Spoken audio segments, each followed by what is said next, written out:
sɔgɔlen anani watina au benishu au ka bidon kibaru kenesigila Agence nationale pour l'emploi n'a be wele ANPE o cakɛda min sigilen do baarako kunna o maaw ye kɛnɛ belebele sigi sɔgɔmada in na yaasa ka Mali sifinaka mɔgɔ 100 bilasira n'olu bɛ ka taga Egypte jamana kɔnɔ. O tɛmɛnen kɔ ka bɔ yen Commission Vérité Justice et Réconciliation CVJR ni o ye bɛn ni kelenya minisiriso ka bolofara ye olu maaw n'u kɔkɔrɔmadonbagaw ye jamukan sigi bi sɔgɔmada in na an ka ɲɔgɔn ye soba la n'an b'o wele ko CICB.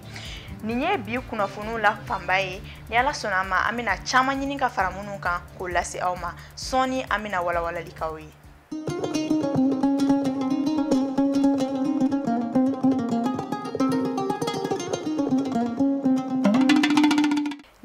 Alamisadon février kalo tile 20 ale ni 7 ye san 2020 NFTV jabarani lajɛbaaw aw bisimila ko kura aw ka bidon kibaru kɛnɛ kɔnɔna na i n'a fɔ daɲɛ kumabaw la an y'a fɔ aw ɲɛna cogoya min na Agence nationale pour l'emploi n'ale bɛ wele ko ANPE n'o ye cakɛda ye min sigilen no baarako kunna Mali kɔnɔ olu ye sigi belebele kɛ Mali sifinaka 100 tɔgɔ la ni k'olu bilasira yaasa olu na se ka taga Egypte jamana kɔnɔ cogoya min na ni malien 100 minnu sugandila u sugandila ni k'u ta baara la Egyptiens ka cakɛda dɔ fɛ n'ale bɛ wele ko Telecom Exit ni olu ni ANPE maaw bɛ baara kɛ ɲɔgɔn fɛ ni y'a san damadama ye Mali ministre 5 wɛrɛ kun bɛ kɛnɛ kɔnɔ ka fara baarako ale ni lakɔgɔli kalan ministre kan n'ale bɛ wele ko Jean-Claude Sidibe Idrissa Badimi ale ni Tijani Sidibe olu kun bɛ kɛnɛ kɔnɔ NFTV mɔgɔw tɔgɔ la.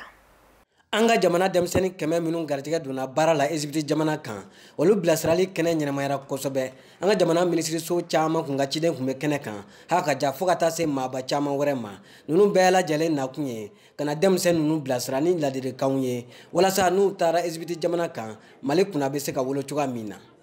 o de hokumu kɔnɔna na maa caman y'i ka nisɔndiya jira ani ka bilasiralikan jɔnjɔn di denmisɛnnin ninnu ma a fɔlɔ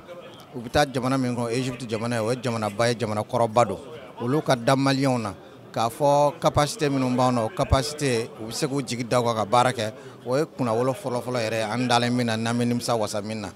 bon ni baara fana sɔrɔ an denw ye n'an ka dɔgɔninw ye o fana ye kunnawolo wɛrɛ ye parce que o kɔrɔ ye da doni min tun bɛ jamanadenw kunna o doni caman bɔra u bɛ se ka taa an kunnawolo an ka jamana na donc an nana o kɛnɛ na parce que Ange Alfarouko ka haminako yɛrɛ ye o ye ka baara kɛ o domaine na mais dɛnɛ ko filanan min b'a la ka ko ni an taara u taara jamana min na ko jamana basigi de loi de b'a la maliyɛnw k'u jija u ka jamana texte ani jamana loi u ka baara k'o kɔnɔna na u ka baara kɛ ni fasodenya ɲuman ye waasa u bɛ se ka Mali kunnawolo dɛnɛ min dara an kan u k'a dɔn k'a fɔ fɛn b'an bolo baara dɔnni na ani dɛnɛya la ani sɔbɛkɛ la fɛn b'an bolo min tɛmɛlen b'o kan o la o b'a to nin contrat ye a ɲɔgɔn caman wɛrɛ bɛ sɔrɔ donc an maliyɛnw wele n'u taara u ka Mali représenter o kɔrɔ de u ka sɔn ɲumanya an'u ka cɛsiri an'u ka dɛnɛya an'u ka hɔrɔnya o bɛɛ ka ye u ka nɔ la u bɛ taa yɔrɔ o yɔrɔ u ka Mali représenter an ka maabaw tɛmɛna cogo min ninnu fana ka tɛmɛ o cogoya la. Garijɛgɛ min dir'u ma fo que u ka matarafa ka ɲa matarafali dɔrɔn tɛ u ka kan ka baara kɛ parce que u bɛ taa yɔrɔ min u ni mɔgɔ wɛrɛw de bɛ na kalafili kɛ u dun ka contrat min don dan de b'a la san 2 san 3 n'i m'o baara kɛ ka ɲa i bɛ segin so n'i y'a baara kɛ ka ɲa ayiwa i ka contrat bɛ renouveler donc denmisɛnninw u k'o de mina hakili la k'a fɔ k'u taalen filɛ a ma ban dɛ compétition dayɛlɛlen de filɛ nin ye kalafili de fo ka taa bɔgɔ k'u tulo kɔnɔ don min na.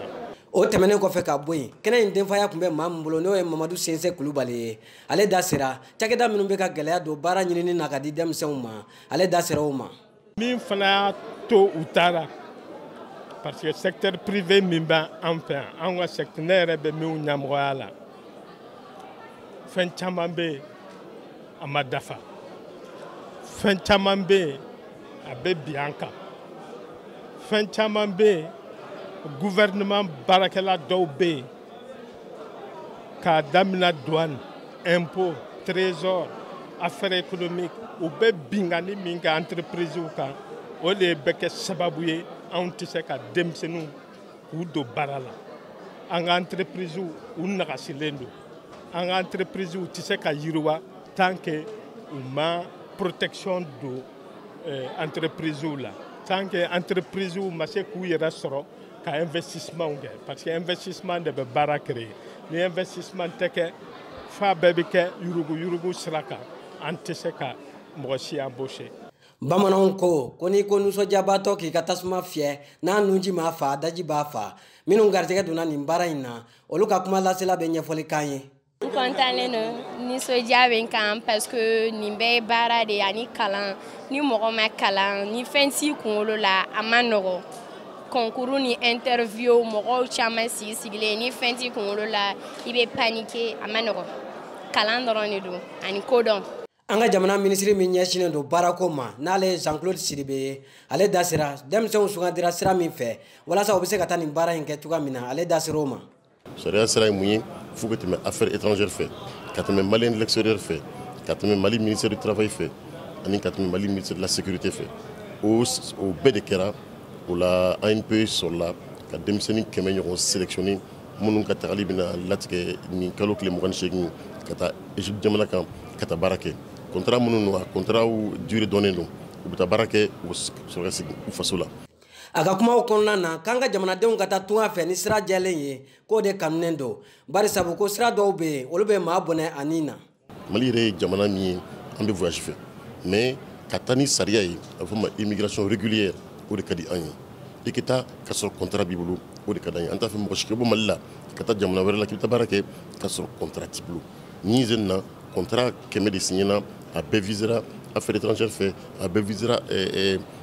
égyptiens fɛ ani maliens fɛ donc an b'a fɔ nin ye tagali ɲuman ye u bɛ taa baara kɛ u bɛ segin u faso la donc o de ka d'an ye an t'a fɛ an denw ka taa sa kɔgɔji la an t'a fɛ an denw ka taa sa désert kɔnɔ nin na u bɛ taa avion na hɛrɛ la u bɛ segin hɛrɛ la. A y'a ka kumaw kuncɛ ni bilasiralikanw ye ka taa denmisɛnw yɔrɔ ani Mali ni Égypte ni ɲɔgɔn cɛ kow bɛ cogoya min na a da sera o fana ma. Mangu bɛ taa jamana min na jamana min don a jamana ka ɲi a jamanadenw ka ɲi o ni Mali jɛlen bɛ kabini kuma jan kabini indépendance la an bɛ se k'a fɔ n'u ye u ka jamana sariyaw labato u tɛ problème sɔrɔ u kana sariya sɔsɔ i bɛ taa jamana min na i bɛ sigi yɔrɔ min na o de sariya bɛ labato donc an y'o layidu de d'u ma k'a fɔ fɛnɛ n'i y'a mɛn u sugandira c'est que u bɛ se baara de la u kɛ baara kɛ comme il faut n'u y'o kɛ peut-être que contrat fɔlɔ mana ban dɔ wɛrɛ bɛ se ka d'u ma. K'aw ladɔnniya k'a fɔ baara kuncɛra ni avion billet dili ye ni maa kofɔlenw ma ko wa ko sini bɛɛ lajɛlen ko maa kunfɔlɔw na wuli ni k'u kunda Égypte jamana kan. O tɛmɛnen kɔ ka bɔ yen commission vérité justice et réconciliation n'an b'o wele ko CVJR ni o ye bɛn ni kelenya minisiriso ka bolofara ye o n'a kɔkɔrɔmadonbagaw ye jamukan sigi bi sɔgɔmada in na an ka ɲɔgɔn ye soba la n'an b'o wele ko CICB sigi in sinsinnen tun bɛ u ka wulikajɔ baara minnu bolila maa degunenw maa minnu jalakila galon kan Mali gɛlɛya waati kabini san 1960 fo ka n'a bila bi la k'olu ka jo an'u ka hakɛw segin u ma o baara minnu bɛ senna u bolo kabini san 2018 nin ye o san 2 ani kalo 1 ye u tun nana o baaraw jaabiw fɔ ɲɔgɔn ye. Mamutu Jabate CVJR commissaire dɔ don ale ye fɛsɛfɛsɛli k'an ye kunnafonidilaw ka kuma galama la an k'o lajɛ ɲɔgɔn fɛ. N'i y'a jateminɛ Mali yɛrɛ kɔnɔ gafe tɛ yen k'a fɔ an bɛ se ka an jigi da mun kan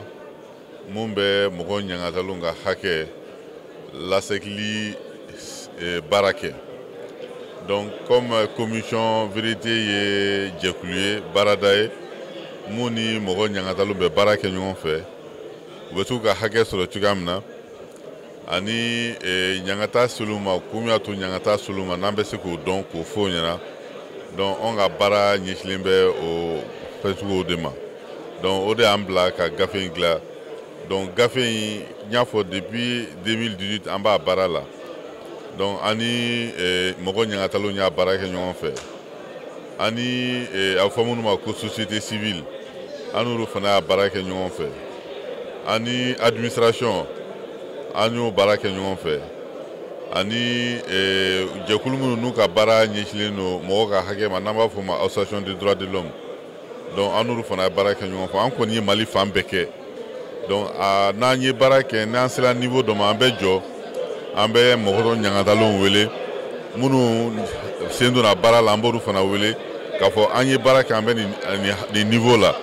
donc b'u ka hakilina fɔ an bɛ yɛlɛma don a la maintenant comme baara nɔgɔyala an ko an tɛna se ka document in di ministre ma ni an ma ministère tɔw sen don a la donc ministère fɛn o fɛn bɛ yan an y'olu bɛɛ wele ka mɔgɔ ɲangatalenw wele ka société civile wele ka an b'a fɔ olu ma ko chef traditionnel ou coutumier an y'olu fana wele ka na gafe in juru la o hakilina mana kɛ mun ye pour que gafe mana ban a kɛ gafe bɛɛ b'i ta sɔrɔ mun kɔnɔ.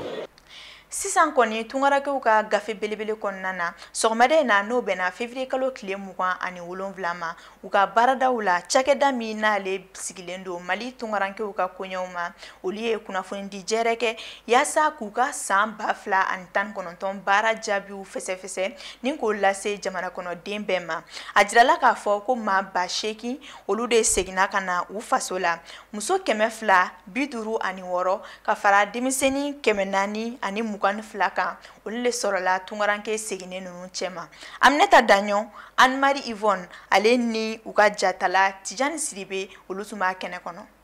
Maliden minnu sigilen no jamana kɔ kan u ka ɲɛmayaso mun b'an fɛ yan n'a bɛ wele ko Haut Conseil des Maliens de l'extérieur u ka nin kunnafoni jɛrɛn tun bɛ tali kɛ ka ɲɛfɔli kɛ maaw ye baara minnu kɛra tungarankew tɔgɔ la san 2019 kɔnɔna na u ka baarakɛlaw bɛ sigi ɲɔgɔn kan ka kɛ sigiyɔrɔma 4 ye. Sigiyɔrɔma 4 a fɔlɔ ye min ye lakanako maliyɛn minnu bɛ kɔ kan an ka tɔn a bolofara bɛ jamana 77 kɔnɔna na o la ni ko ye maliyɛn min sɔrɔ o jamana ninnu kɔnɔna na a kɛra faaba kɔnɔna ye a kɛra kungo kɔnɔna togodaw la i b'a sɔrɔ an ka bolofara bɛ yen bolofara bɛ wuli ka jɔ kɛ n'u sera ka a ɲɛnabɔ alhamdulillah n'u ma se k'a ɲɛnabɔ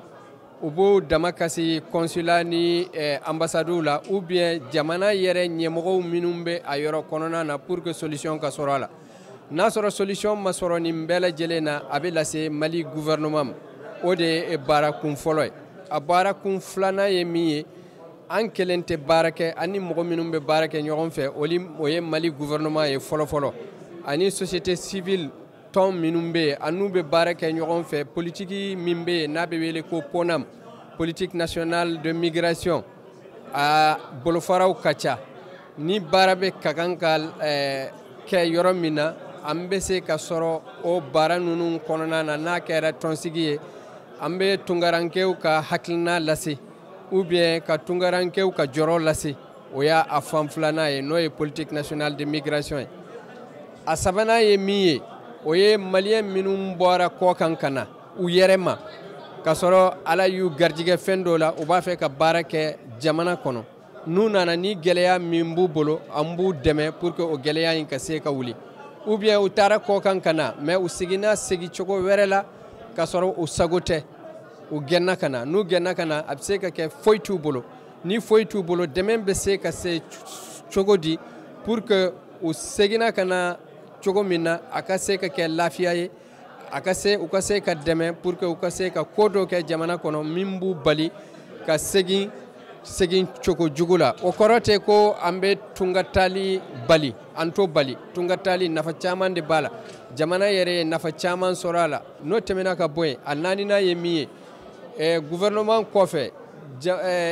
jamana kɔnɔ i b'a sɔrɔ jɛkulu caman de bɛ yen minnu bɛ baara kɛ tungarankew ka ko la an n'u bɛ se ka baara kɛ cogo di lafiya la an n'u bɛ se ka baara kɛ cogo di pour que ka maliyɛnw lakana pour que n'u seginna ka na u ka se ka baara kɛ hɛrɛ kɔnɔna na o de ye axe 4 ye min fɔra conférence de presse kɔnɔ.